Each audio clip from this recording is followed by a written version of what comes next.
Bonjour Romina. Bonjour Sarah. Et merci de nous accueillir au sein de ton atelier de peinture à Dahlem. Tu es une artiste peintre canin. Tout à fait. Tu peux me raconter un petit peu qui t'a initié à la peinture? Comment es-tu venue à la peinture? Je dessine depuis que je suis toute petite et j'ai toujours adoré combiner les couleurs vives. Et en 2001, j'ai commencé les cours du soir à Saint-Luc pendant 4 ou 5 ans, à raison de 4 soirs semaine. Et là, j'ai vraiment développé ma créativité et j'ai été hyper surprise de voir tout ce qui pouvait jaillir de mes mains et de mon imagination. Et récemment, il y a 2 ans, j'ai recommencé une formation de peinture professionnelle à Versailles pour apprendre la peinture en décor, c'est-à-dire faire du faux bois, du faux marbre, des trompe-l'œil, des panoramiques. Et quand je suis revenue ici dans mon atelier, je me suis rendu compte que ce n'était pas encore ça que je voulais faire. Et très naturellement, j'ai commencé à peindre des chiens, mais vraiment pour mon plaisir. Et je les ai publiés sur Facebook et c'est de là que l'histoire est partie. Tes œuvres sont particulières. Elles sont vivantes, colorées, contemporaines. Et surtout, ce qui m'interpelle, c'est le regard de l'animal. On y voit vraiment tout l'amour qu'il porte à son maître. Tu as vraiment une communication spéciale, une relation spéciale avec ton œuvre? C'est tout à fait bien résumé. Moi, je suis une profonde amoureuse du chien depuis toujours. J'ai eu une histoire d'amour avec un des chiens que j'ai eu chez mes parents. Et je leur fais souvent un regard amoureux parce que je pense que c'est ce regard-là que moi je porte sur eux. Donc pour moi, la relation avec le chien est vraiment une relation aimante et pleine d'affection. Tu as mis en peinture combien de races? Oh, je pense que jusqu'à présent, peut-être une petite vingtaine, je pense, mais le but est vraiment d'illustrer un maximum de races. Et ça se passe de quelle manière? Alors, j'ai trouvé la parade grâce à Facebook. Je fais des castings dans les groupes canins et j'invite les personnes qui ont envie de participer à m'envoyer des photos de leurs chiens et j'explique qu'ils pourraient devenir un peu l'ambassadeur de leur race en devenant une muse artidog. Et je dois dire que dans certains groupes, je reçois quantité de photos, donc c'est vraiment un travail de fond. Je me fais une sorte de petite photothèque et quand j'ai envie d'illustrer une race, je choisis vraiment ma muse parmi les modèles qu'on m'a soumis. Ton premier chien que tu as croqué? C'est un Doberman. Oui. Ton Doberman? Non, j'ai jamais eu de Doberman, non, mais je les trouve très majestueux, même si ils ont la réputation d'être des chiens dangereux, etc. Ben, moi, je vois justement une créature splendide. Ils ont un poil très luisant, ils sont racés, et j'avais vraiment envie d'illustrer cette race-là et de la rendre sympathique. Et je pense que j'y suis bien parvenue parce que je lui ai fait justement ce fameux regard amoureux, donc qui casse un petit peu le code du Doberman égale danger. Un Doberman est noir. Dans tes toiles, on y trouve beaucoup de peinture, beaucoup de couleurs. Est-ce que ça s'est apposé complètement à toi, les couleurs? Au niveau des couleurs, c'est un truc très spontané qui jaillit. Je pense que ma peinture est fidèle à ma personnalité. Je suis tout en force et c'est souvent des couleurs extrêmement vives que j'emploie et j'aime justement bien les mettre en contraste. Pour moi, il n'y a pas de... Il n'y a pas d'intérêt à peindre le chien dans ses couleurs naturelles. Je trouve que la photo fait très bien ça et que la peinture est justement une porte ouverte sur la création et la créativité. Et ce serait dommage en tant que peintre de ne pas mettre sa touche de couleur. Donc c'est vraiment une signature chez moi, des couleurs fluo, très vives et peu conventionnelles par rapport à la muse dans son état réel, on va dire. Tu as dit une phrase très sympathique, que tu considérais l'animal comme une créature magique. Ah oui, tout à fait. Et pas que le chien, beaucoup d'animaux. J'arrive à m'émerveiller vraiment devant les animaux. J'aime les observer, j'aime apprendre à les connaître, etc. Et je trouve qu'ils sont comme des petits enfants, ils n'ont pas de masque. Donc j'adore quand ils ont un petit air un peu niais comme ça. C'est comme tu lis à travers, c'est comme si tu lisais dans un livre ouvert, quoi, quand tu regardes un animal. Et ça me plaît beaucoup parce qu'il n'y a pas de masque social comme on retrouve ça chez les humains. Tu viens d'adopter 2 adorables chatons. Tout à fait. Est-ce qu'on peut s'attendre à l'avenir à un Arctic Cat? Tout à fait, mais j'ai déjà peint 2 chats. non, même 3 chats. Et le but est de procéder de la même manière, d'essayer d'illustrer un maximum de races. Au début que j'ai pas les chats, j'avais peur de ne pas le faire avec le même enthousiasme que les chiens. Et mon ancien chat qui avait 20 ans nous a quittés au mois de novembre dernier. Et là, j'ai eu un déclic. Je me suis dit, non, je me rends compte que je suis quand même fortement attachée à la race féline aussi. Quasi autant qu'aux chiens, même si je reste profondément chien, ça remonte à ma petite enfance et ce sera toujours comme ça. Mais j'ai découvert chez le chat un esthétisme encore plus grand que chez le chien. Je trouve que c'est encore plus raffiné, plus dans les marquages, etc. La manière dont les poils sont mis. Je trouve que c'est une autre approche, mais j'arrive au même résultat, je pense. Parce que le regard n'est pas nécessairement le même qu'un chien, mais j'essaye de donner autant de vie et autant de gentillesse que possible. Justement, si un internaute nous regarde aujourd'hui, quelle démarche doit-il faire pour avoir un jour une de tes toiles dans son salon? Simple. En fait, il suffit de me contacter et on discute du projet ensemble. Moi, je travaille toujours sur base des photos de la personne. Si c'est une personne qui habite dans les environs, je peux éventuellement faire des photos moi-même. Mais je trouve toujours intéressant de regarder les photos des gens parce que c'est aussi une manière de voir comment le propriétaire photographie et voit son animal. Je demande aussi au propriétaire qui me parle beaucoup de son animal pour savoir un petit peu c'est quoi qu'il aime chez lui, quel trait de caractère, est-ce que c'est une arsouille, est-ce que c'est un chien ou un chat posé.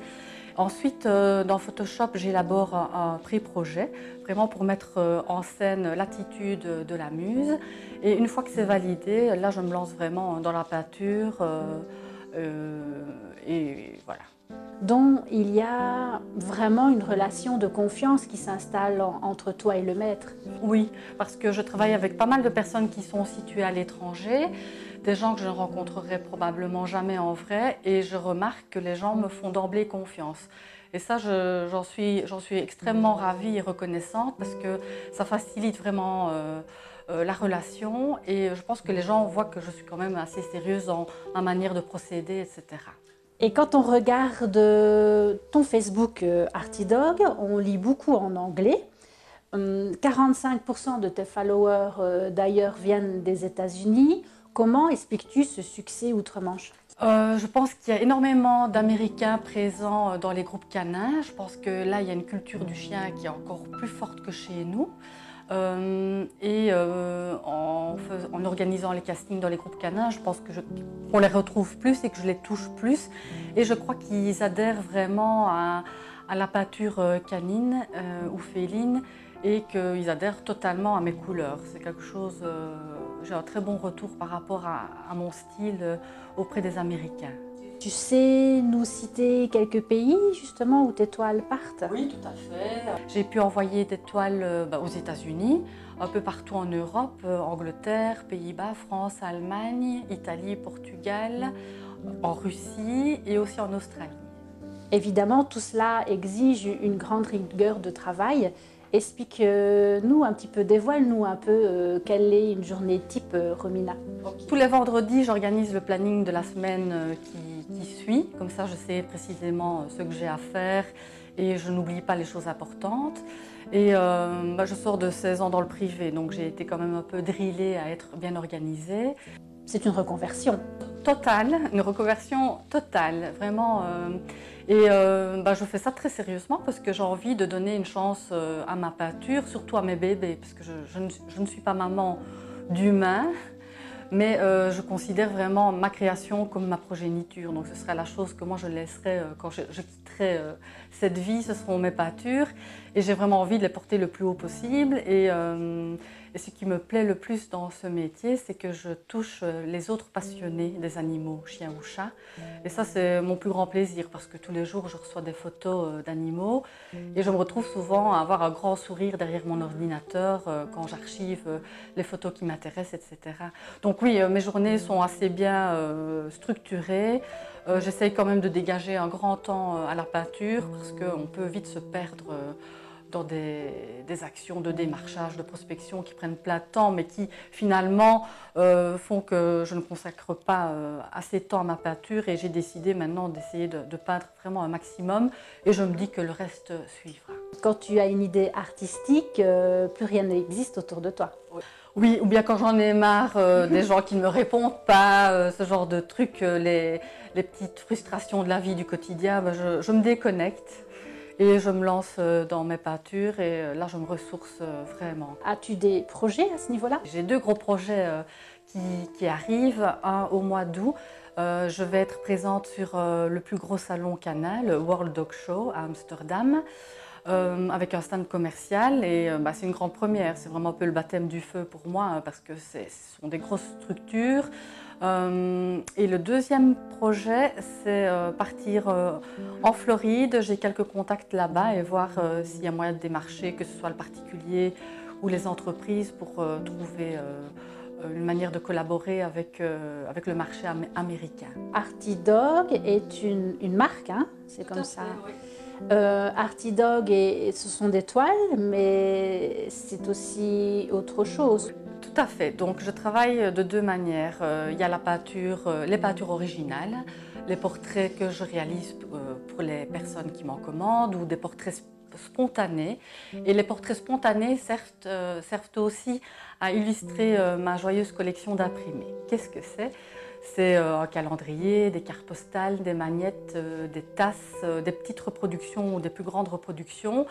Comme ça, c'est une manière d'offrir à un budget moindre quelque chose d'artistique et à haute valeur sentimentale aux amoureux des chiens et des chats. Donc ceux qui ne peuvent pas se permettre une peinture sur mesure, je suis en train de développer cette petite collection d'imprimés justement pour répondre d'une autre manière à leurs demandes. Tu devais être un chien ou un chat, quelle race aimerais-tu être? Ah, oh là là. Écoute, je suis un peu comme un gigolo, moi, quand je vois des chiens. Tu vois, un peu comme l'homme qui trouve que toutes les femmes sont belles. Il y a un chien qui va passer, je vais être en admiration, en amour. Un autre va passer, je vais recommencer le même cinéma. Donc, je me rends compte vraiment que je pense être vraiment une absolument vraie passionnée du chien. Je les trouve tous beaux. C'est très difficile de répondre à ta question. Je pense que je serais plus un chien, jouette, assez extraverti, très affectueux, très loyal et fidèle, comme tous les chiens, on va dire. Mais je ne sais pas, je me verrais pas trop grande.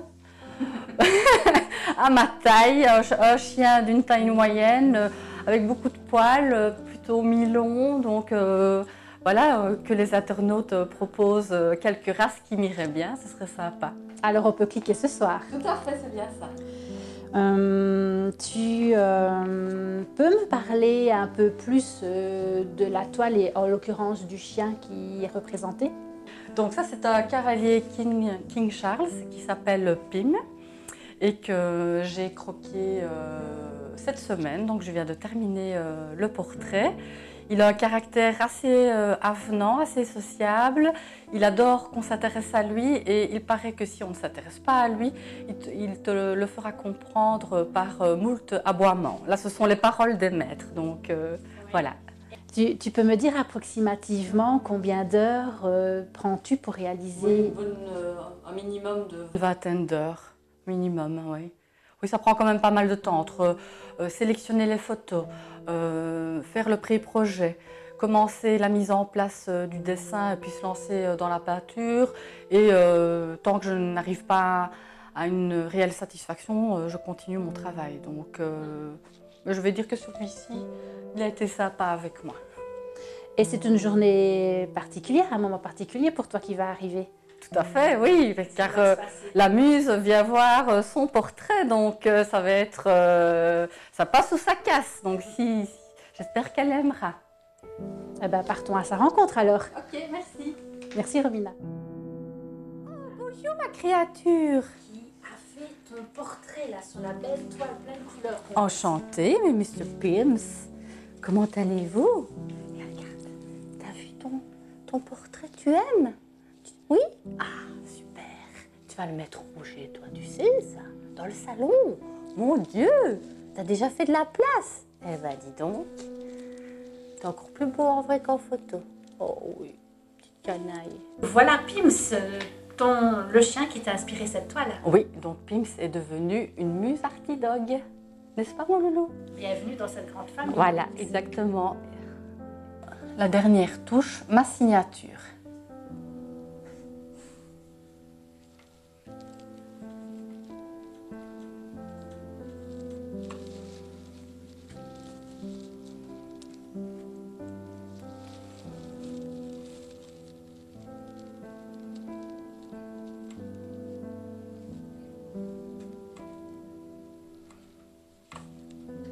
Ben voilà Pimsou, l'œuvre est terminée, elle est signée. J'espère qu'elle te plaît et surtout, je voulais vraiment te remercier du fond du cœur de m'avoir inspirée.